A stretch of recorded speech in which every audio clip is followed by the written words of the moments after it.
Attention, citizens of the tower, this is Deej. I will be your host for this stream today, and this is a sound check.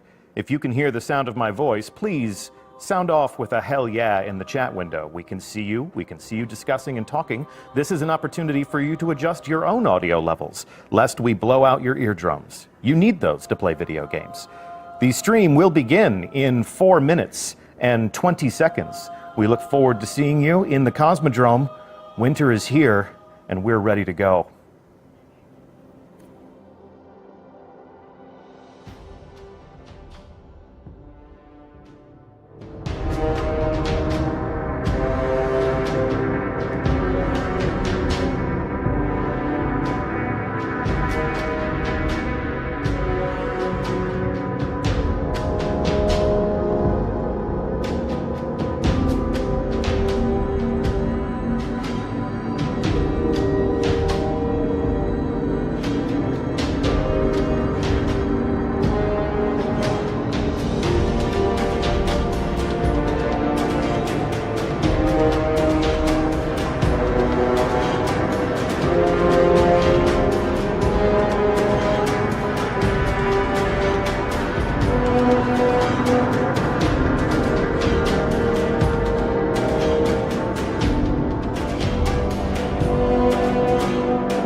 Pre-order Destiny Rise of Iron and get the Iron Gjallarhorn and Iron Gjallarwing Sparrow.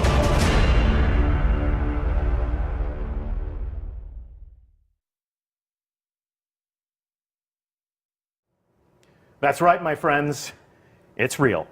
So those of you who are sounding off in chat, the Gjallarwing is a real thing, and if you have pre-ordered Rise of Iron to get your Iron Gjallarhorn, it comes with a vehicle. I know you want to see that again. We're going to show you that again in just a moment. That's the ritual, right? You see something cool on the internet? See it again. Play it again. First, I want to introduce myself. I'm Deej. I'll be your host for this tour of the Cosmodrome. We're going to tour the Cosmodrome in style aboard our brand new shiny Gjallarwing Sparrows, and our guides are going to be Steve Cotton. Hello, world. Good morning. Nice to be here. Nice to have you here. And if you read the blog and you were expecting Shikai Wang, last-minute substitution in the form of Keith Bachman. Hey, guys. Glad to have you guys here. We're going to take a look at the Cosmodrome. We're going to take a look at how it's changed. We're going to see how an environment that you know, that you have fought to protect, has become different and strange over the passage of time and under the threat of a brand new enemy. But first, you want to see that again, right? Yeah. Let's roll that Gjallarwing trailer one more time.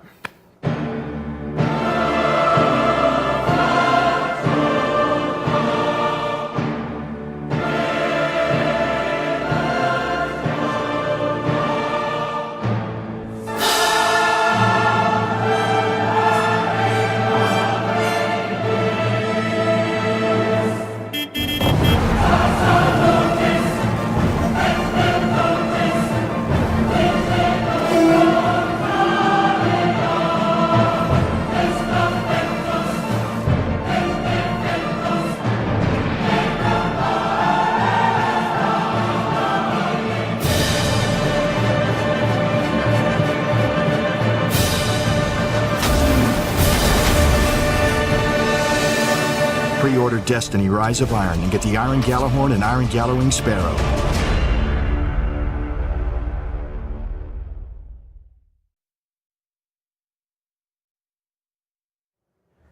I've seen that at least a dozen times now. Makes me smile every single time. Huge shout out and big thanks to our friends upstairs in the fish tank who put together a very fun tongue-in-cheek tribute to a vehicle that is its own living tribute to one of the most iconic weapons in the Destiny arsenal. So another programming note, the Iron Gjallarwing Sparrow is yours if you pre-order Rise of Iron. Comes with the actual rocket launcher that it was designed to celebrate. This is select retailers, and this is your console store. So PS4, Xbox One. Those of you on Xbox One have been asking us, when do you get to pre-order Rise of Iron through your console? The answer is soon. We will make that available with plenty of time for you to make your pre-order real through your box and take advantage of all of the incentives that we have queued up for people who will rush into the Cosmodrome on day one of Rise of Iron. When? You know. I know. Tell them. You know. You know. Tell them. When does it roll in? September? September. Sometime in September. September 20th? Yeah. Yeah, it sounds good to me. Yeah. Sounds good to me. So before we actually go into the Cosmodrome, I want to talk about the art behind this new vehicle. And this is a great group of guys to talk to us about that. So let me introduce you to our audience and have you tell them, we're gonna give you a little bit of cred so they understand why you're sitting in the hot seat. All right. So Steve Cotton, what would you say you do here? Hey guys, I am the world design lead on Rise of Iron. I work with a team of world artists and level designers that craft the destinations and places we get to go. I also work with the designers to craft the missions that are going to help tell the story of the Iron Lord. So Ryan Parody and his team do a lot of the work on the back end, work doing the crafting the experiences after you get to play the campaign. So it's not just building the places that we're going to explore, but it's also creating the action and the adventure that happens when we get there. Yep. So you'd mentioned Ryan Parody. We had the chance to meet Ryan and hear from him about the things that he does at Bungie on one of the streams right before the April update. And that's also when we met Keith Bachman. So for those who didn't watch those streams, tell our audience today what you do at Bungie. I'm the art lead for Live, so I have the privilege of working with a bunch of talented artists and designers. And for this release, I worked on the armor, the weapons, the sparrows, the ships, the ghosts, the effects, the UI.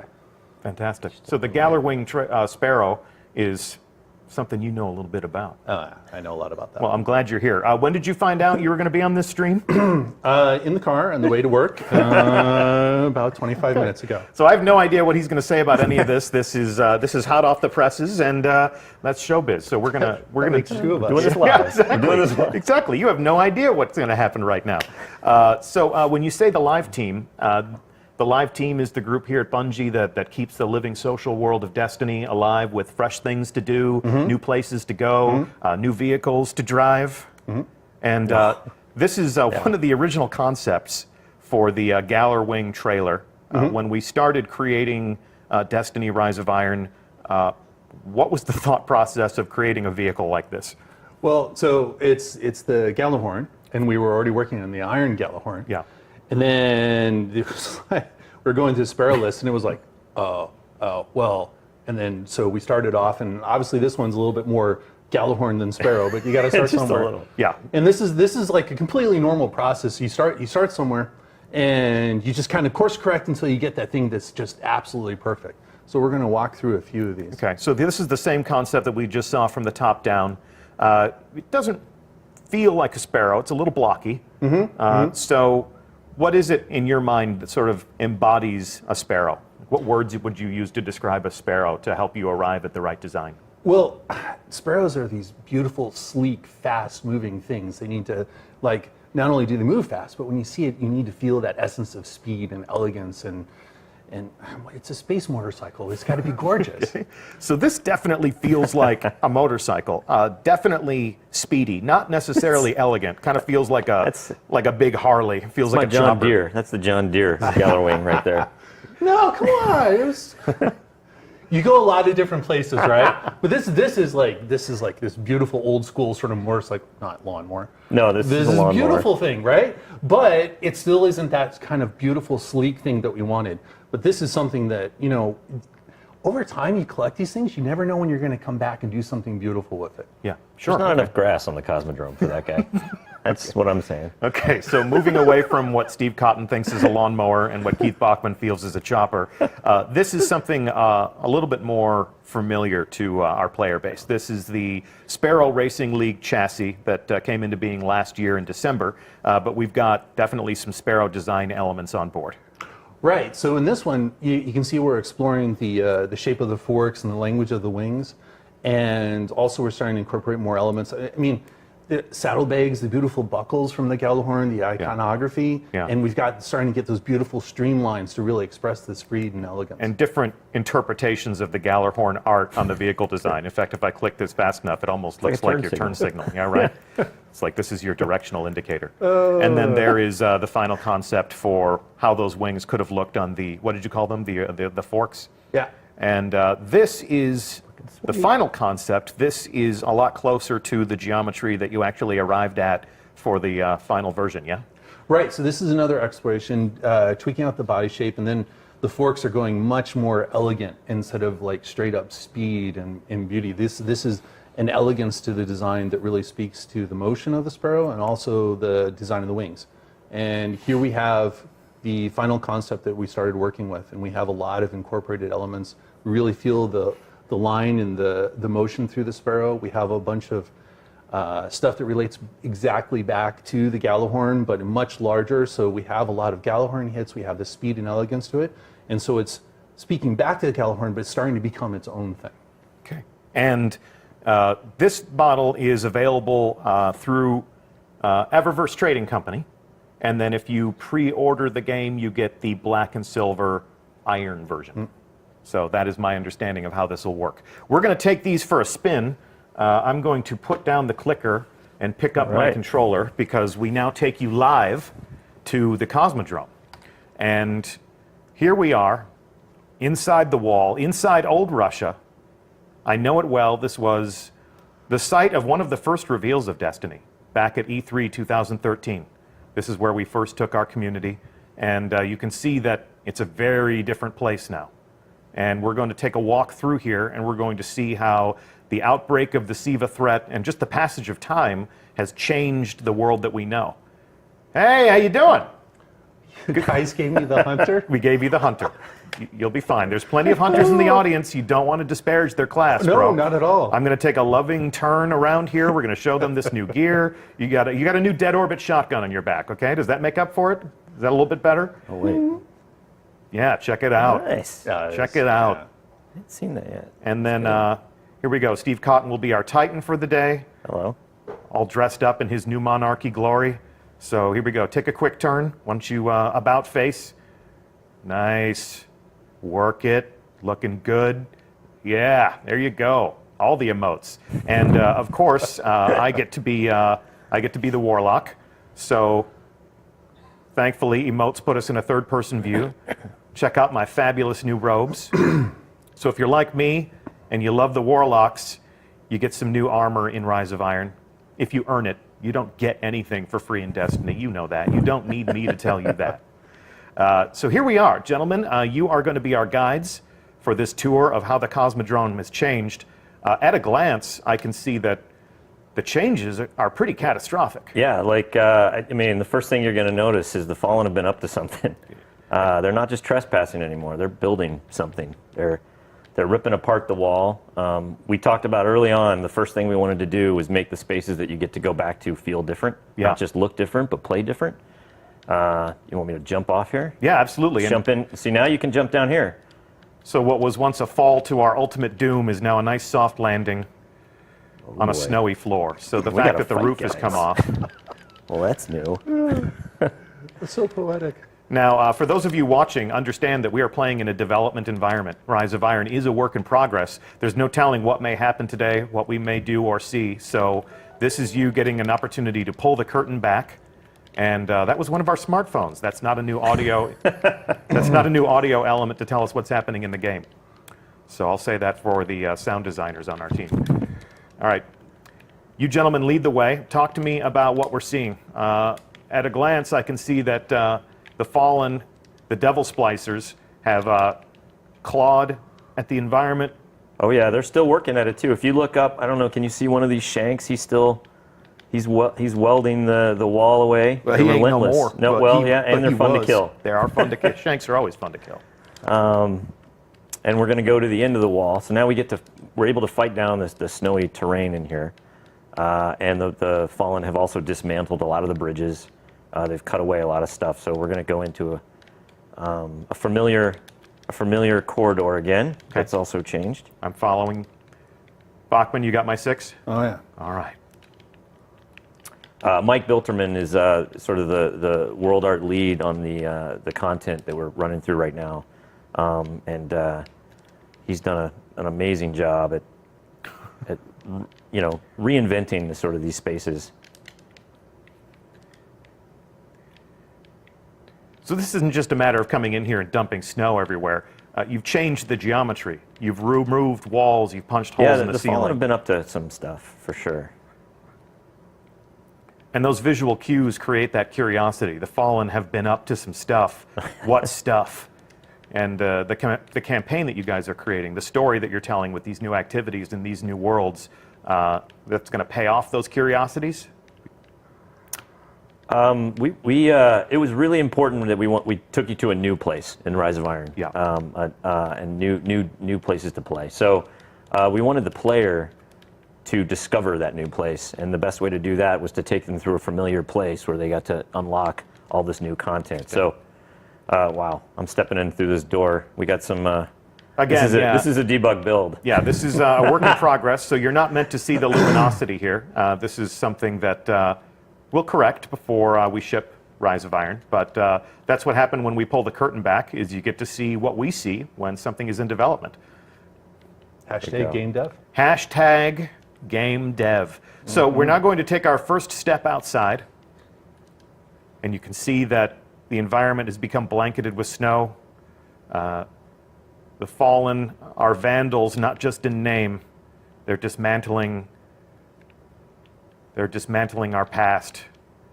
Yeah, when we talked about telling the story of the Iron Lords, the Iron Lords evoked a certain imagery to us. One of warriors from the north, cold, wearing winter coats, double-edged battle axes, beards.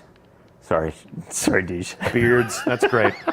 That's great. Okay, so without the sans beards, we wanted the environments to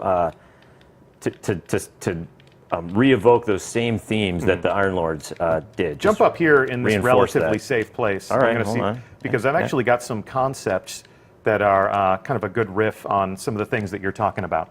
So if we can go back to our deck,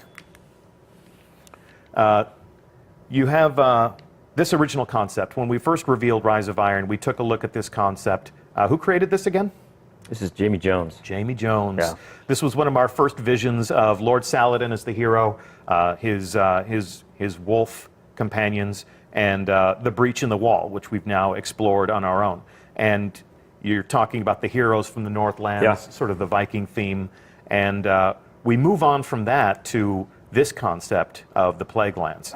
So talk to me a little bit about the mood that you're looking to strike here and some of the elements that we can see on the screen.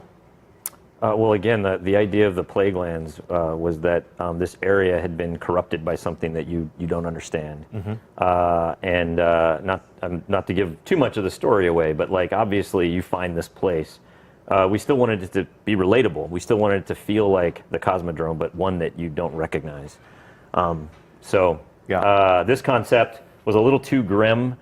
Because you want to go to this place and you want to stay there for a while. That is a little too, gloomy right? for our bright, Yeah. hopeful future. Absolutely. But that large form you see in the background, those types of things that evoke this emotion of discovery and fantasy, we wanted to keep that. So.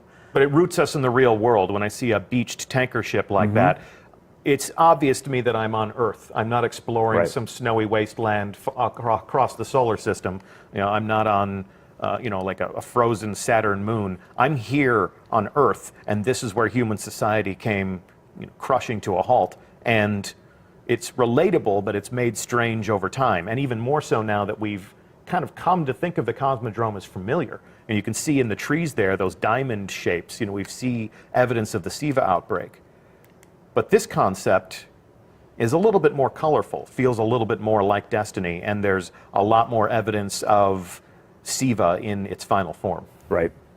This is actually really close to what we sort of ended up with in the Plague Land. So, and it's pretty clear. Siva's taken over this environment. Yeah. And you're able to add a little bit more color. The Siva stalks are red, so it stands out as a sort of a stark warning against the snow. It's pretty hideous and beautiful at the same time. I mean, it feels like a technological spider web, which, as somebody who hates spiders, it definitely kind of sends a shiver up my spine. And then this is not a concept, this is an actual view in game, and this is where we are now. So let's continue our exploration of the space. And I'll get oriented here. And so, yeah, this is this space is called the Divide in the game. We call it internally. We call it the Graveyard. Okay. Which is now much more appropriate since it's got the old devil walker that you fought many times. Indeed. And this, some backstory for this space is that this was actually the first place that we did an art test early on when we wanted to. We knew we wanted to spend a lot of our time on the new Plague Lands, but we wanted to make sure that we could capture this snowy feel over the rest of the reprised Cosmos spaces, and this was our first test. So, when we said that Destiny would be a dynamic world, a world that would change over time, a world that would react to the things that you do, and now we're really starting to make good on that promise, because I can't tell you how many times I've killed that tank, and there it finally lies dead in its final resting place. I want you guys to join me over here if you could, because first of all, I need help because something's shooting at me. And second of all, we've got an outbreak of Siva over here. And I'd love for you to come back to me. What? over here, Deej. It's over here. Here we go. I got bad guys. Oh, there you go. Okay, so talk to me about this Siva outbreak, because these are the red tendrils that we saw in that concept. This looks to be just erupting out of the ground here. Right. So the first thing is that this is kind of how we wanted to present this to the player, where the player's discovering Siva. They're starting to see hints of it throughout the world, and then they kind of find the source. This is, we'll just say, I don't want to give too much of the story away. This is a key player on Team Evil, all right? Okay. We got, Okay. and one that Saladin might have a little secret about as well. One maybe of single-handedly creating a new golden age. I don't know, something along those lines. Interesting, okay. So SIVA is a self-replicating, machine-manipulating technology. Okay, cool. That And this was contained in Golden Age vaults deep beneath the Cosmodrome, in some places similar to where we discovered Rasputin in previous Right. adventures in Destiny. But not all Golden Age technology is friendly or happy. In the wrong hands or under the wrong conditions, this stuff can be extremely dangerous. So it's true that a little bit of information can be dangerous. and this is not something you want to touch either. So Keith, what were some of the different considerations in terms of the art style? Because you're introducing a new design language here to show us what exactly is happening on Team Evil. Team Evil. Yeah. Well, so I mean, SIVA is this really interesting opportunity to explore a whole new design and graphical language. We have elements of the organic, we have elements of the synthetic, and how they blend together and work into the environment and to the combatants is really interesting visual exploration. And then we're working with design to really sell these as these are something new. They act differently. They infest the world and the enemies and all kinds of things completely differently. And really also the high contrast with the colors, the SIVA nodules to the organic stuff. Yeah. It opens up a lot of really interesting opportunities for us. Okay. I mean, the early concepts of SIVA were about like how it manipulated things and what it looked like when it did that. Once we realized we wanted to propagate it in the environments and tell that story through the levels, Adam Williams, one of the world artists, actually did many mock-ups of what this could look like as it consumed the space. So this is actually a product of both of those things, but Adam definitely had a big hand in what this looks like when it's on the environment. All right, we're going to move on. And in order to move on appropriately in style, let's do this, guys. Oh, yeah. I'm spawning my GJALLARWING. Show me yours. Nice. Looking mean. Let me see. Does it still trick? Indeed it does. Yeah, Can I stick the landing? Indeed. Check this out. Go off the, if I can do it. Oh, I'm going to die. Yes. No, don't die. Come on, don't die in your stream. Don't die in your stream. Oh, I'm dead. Okay. No, I'm not dead. Can I make it back up? Look at this. I'm not supposed to be down here. This is DevTools. DevTools at work. How did you get down there? I don't know. You need a rope? I sure do. Hang on. I think I can get back up there. If you're watching at home, you will not be able to come down here during the actual game. I need something to kill me. Here, I can help with that. Can you help with that? No, I can't. Kill me! Can the GJALLARWING fly? Can you go to the debug cam? I don't know. You know, do that? You can do it. Hang on. Yeah, Help is you on can the do way. it. Help is on the way. So, This is live. once you guys spawn your GJALLARWINGs All right. and do some tricking. Do that trick we did yesterday where you do a sweet jump off the cannon of the spider Oh, yeah. tank Well, you there. got to line this one up perfectly. Here, let's see if I can do this. Yeah. But I didn't get the trick out. Man, this looks. All right, I'm sweet, back though. topside. So we're good to go again. Nice work, Keith. Shiny. Woo! I am going to have to reinvert myself. Fail. Okay. We're good to go. So let's take ourselves further through the space here. All right. Well. So yeah, go ahead. I can see a lot of hints. Yes. You know, you guys are dropping me clues about the devil splicers. Yeah. And They're hacking apart the environment here.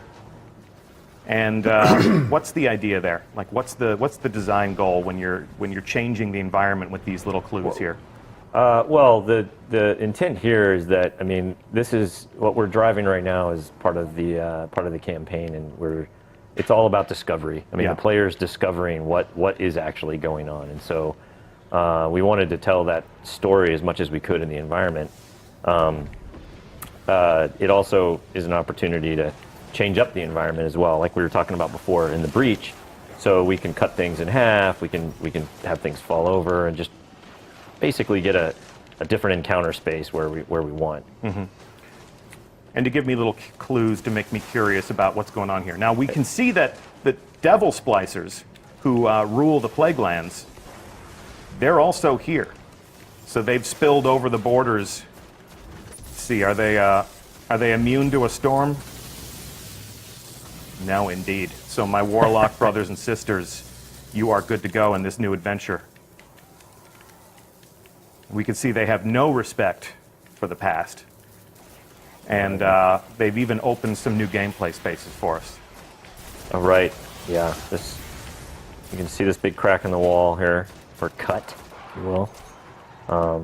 So what would we find in here? Well, I'll go take a look. I know we're not supposed to go in there. Here, it's like my Han Solo moment. Yeah, this is your Han Solo moment. Okay, Deej, that was a bad idea. Let's get out of here. Let's go this way. By order of Commander Zavala, this is still a forbidden zone. Not gonna look. So you can see the Devil Splicers are just teaming in there. We've got another Siva outbreak right here, but we are not to explore this domain today. You can see the Shanks are still hard at work, opening up the geometry and creating a new frontier for adventure. And this is where we'll send the Guardians on September 20th, but not on this day. I felt that rumble. I think that's a sign to go. Yeah, is that? Yeah, no, we are leaving. Yeah. We're going to disengage, but that will be some new places for the players to explore later on this fall.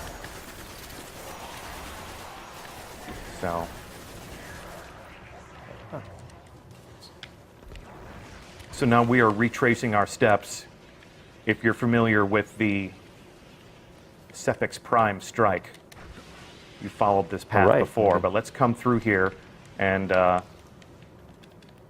let's see what's different. So, rally to me, Guardians,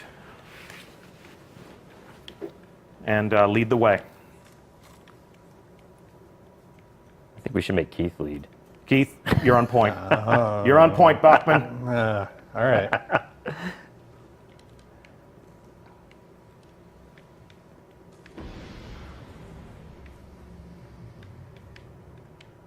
So this is... Yeah, we got a lot of non-final lighting going on. Of course, yeah. These are all a work in progress. Yep. And while the steps that we just took were very much as we remember them, it doesn't take long for you to open up a new space for us to be able to play. So the Plague Lands isn't the only thing that's new in the Cosmodrome. We also have an opportunity to... Hello, I don't want any of that. Get it. Watch out, here it comes. Saved your life. Any good fire team does. Is the area secure? The area is not secure. Try going this way. No, I'm not. Are you guys going down the stairs? I'm taking the new way. No, we take the new way. Yeah, Let's take the new way. Come on, we're Guardians. We explore. I got an invisible guy. Here we go. He's down. I got the right. So you're doing all sorts of interesting things to change this up. You're caving in the roof. You're letting us carve new paths through the landscape. You with me? I'm going to let you all lead. Yeah, we're here. Like I said, the World Art team has had a lot of fun crafting these spaces. Oh, yeah. Whoa. More invisible bad guys. Bad.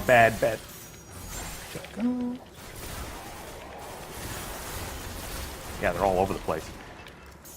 You got guys on your 6? Thank you. Okay, let's press on through.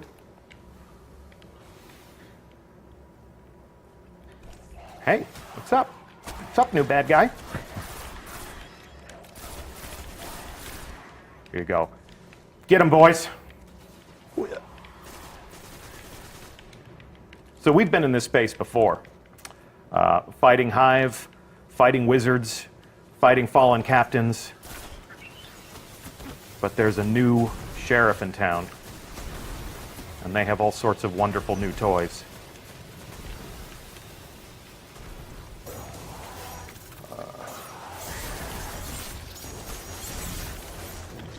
Stop. Just stop.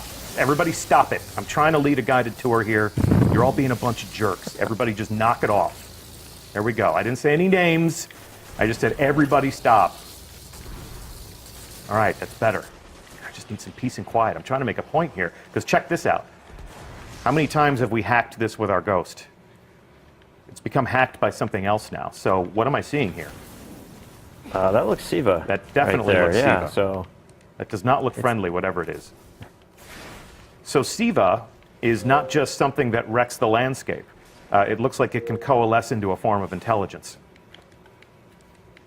yeah, I mean, it doesn't. It needs a mind to control it. Okay. Again, without getting too much into the surprises, but it does the bidding, if you will. Okay, we're going to press on. Oh, here we go. We got a bad servitor. There we go. He's not so Throwing bad out anymore. teases all over the place, Deej. Aren't you? Aren't you? Kind of like nothing said. So, do the Siva have an ally? Is there? Does Siva have an ally? Does Siva have an ally? Like, do different factions of Fallen fight each other? Do the Devil Splicers have anyone that they're peaceful with, or do they just want to consume everything? That's a good question. I think you should ask Keith that question. Keith, you're on the spot. You're in the hot seat, Keith. All right, yeah. Here we go. I'm used to seeing Hive in this space. Right. So I mean, if, the Devil yeah. Splicers are. They're against everybody. They're their own thing. They're out to take over everything. And Yeah. they're starting with the Cosmodrome and Siva. And they're incredibly invasive and, at least when I played, pretty darn difficult. See, I cleaned that up nicely, right? You did. That was great. PG and Yeah. everything. Indeed. We've called the splicers many things internally. So When we've encountered Hive in a lot of these different spaces, and they have completely, the Devil Splicers have come in and made this their own spot now. yeah, they've pushed Oh, the yeah. hive around to where the hive are now. You're going to find the hive in places you never saw them before because they don't feel safe. Good, they've been displaced from Yeah. their territory, from the places where they like to hide. What are we trying to keep you alive? Please keep me alive. Please help me, help me, help Oh my me. God, look at that. Keep me safe. Oh, here we go. Oh, this is bad. Just keep moving, keep moving. There's an interesting visual design difference here, Keith, that I'd like to call out, where we fought the Fallen. The Fallen shoot at you. Their weapons are very distinctive. But when you see the Fallen Captain profile, and that Fallen Captain has become a Devil Splicer, it's pretty immediately apparent, right? Yes, I mean, not only have they started to use. Oh, wait. I don't know. Are we allowed to I don't know. If you don't think we are, don't say it. No, I mean, not only how are they using This is where you make Siva- me talk about it. So. I know, right? Not only using Siva for the environment and all their evil ends, they're starting to modify themselves with it. And Yes. that's given them some rather unique abilities. But just even if they're right. shooting these red lasers at you, that's immediately a visual cue to tell you that you're not fighting the enemies that you've known in the past. No, and they've got a lot of tricks up their sleeves. Yeah, you probably already seen it. You noticed a couple of little seekers seeking after you after Yeah. you kill guys and Yeah. things like that. So Siva's got some new tricks. And even the servitors are in on the action. Yeah, absolutely. That's just not fair, man. Look at this. The rounds after he fires them are even adapting to my movements. So these guys are not. Where is he? I'll come help you out. If you have a playbook for fighting the Fallen, it's time for some rewrites. Oh, yeah. Cool. Well, these are not the only environments that you've changed surrounding the Plaguelands. And we've seen one of the entrances into the new spaces that we are going to explore. And Yeah, like I was saying before. I mean, we wanted to spend most of our time on all the new spaces, and so being able to craft new experiences in these old spaces was definitely a goal. But it's I can't wait till people get to see what's behind that. Yeah. What's behind that crack in the wall? And this is not everything. So this is not the only area in the Cosmodrome that you've repurposed or redesigned for Rise of Iron. This is just a taste. These are a few of the spaces that you'll go into. But we want to leave things for the players to discover. This is the fine line that we straddle when we're introducing you to a new adventure, is we want to pique your curiosity. We want to show you some of the things that you're going to get to do, but we want to leave these things for you to discover on your own. So it's been fun to come in here and to show you the way the Cosmodrome has changed and maybe set you to thinking, what's the Plaguelands going to be like? Because as macabre as this is, and as different as this is, and as much as the fallen Devil Splicers have made this environment a lot more dangerous, the Plaguelands are much worse, right? Yes. So I think we're going to stop our exploration here. Oh, we don't get to go through that? No, we're not going to go through that. I need to leave things for the players to do. They want me to show them everything today. But if I did that and then the game came out and they said I saw all this on the stream, then I'd be doing them a great disservice. Maybe we should take a vote. Yeah, Online are we vote. going to take a vote? We'll ask the chat room. Are we going to press on, or should we leave it here and leave the rest for you to discover? But no, in all sincerity, this is what we wanted to accomplish today. We wanted to show you the GJALLARWING Sparrow. We wanted to introduce you to the areas surrounding the Plaguelands in the Cosmodrome that you know, and you've had your first glimpse of combat against the fallen Devil Splicers. Perhaps you can do a better job with you and your fire team. That's why you complete us.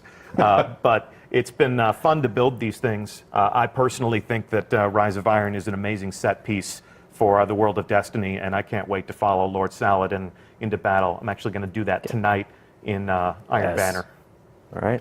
So I want to thank you guys for joining us on stream, especially you, Keith, since you got about 20 minutes forewarning. Well, thanks for having me. Great. Yeah, it was fun. And Steve Cotton. Thank you. What should we do next? What should we do next? What should we do next in terms of talking about Rise of Iron with the community? Should we you want to go to Gamescom? Yeah, that would be fun. Yeah? Let's go to Gamescom and talk about it there. We can, Yeah? You got your passport in What order? can I need a passport. You do need a passport. Yeah, I think I have one. Okay. I've been there before. Sprechen Sie Deutsch? No, nada. No, yeah, clearly, quite clearly.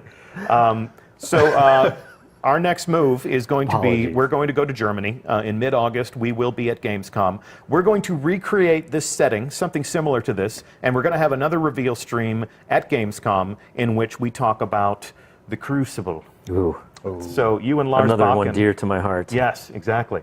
That was where as the longtime Bungie fan, that's where I first became aware of you personally, creating some of the multiplayer maps where me and my old buddies would, fight for glory and honor against other people in the community. All right. Well, So we're going to. we got something special in store for Yeah, Gamescom. So. we're looking forward to Gamescom. We're going to unveil some new maps. We're going to unveil a new combat mode and some other features. And we're going to do that on a live stream. And then throughout the course of the week, we're going to use that same setting to invite people in from the community to tell their own story in their own language. Destiny is a global community. Gamescom is a great opportunity to do that. So some people that you know and follow will be on that set talking about what we bring with us to Gamescom so that you can hear about it from their own point of view. That's always a crucial part of the way we talk about the things that we create, is to see it through your eyes and hear about it from you in your own voice. So gentlemen, one more time, Steve Cotton, Keith Bachman, these are the guys who make the games that you play, and we thank you for playing them. So I'm Deej from Bungie, and we will see you in the tower, and eventually, on a long enough timeline, we'll see you at the top of Fellwinter Peak. Thank you so much for watching today, and that's the end of our show. One more time, before we leave, let's watch that GJALLARWING trailer just one more time. Thanks so much for watching.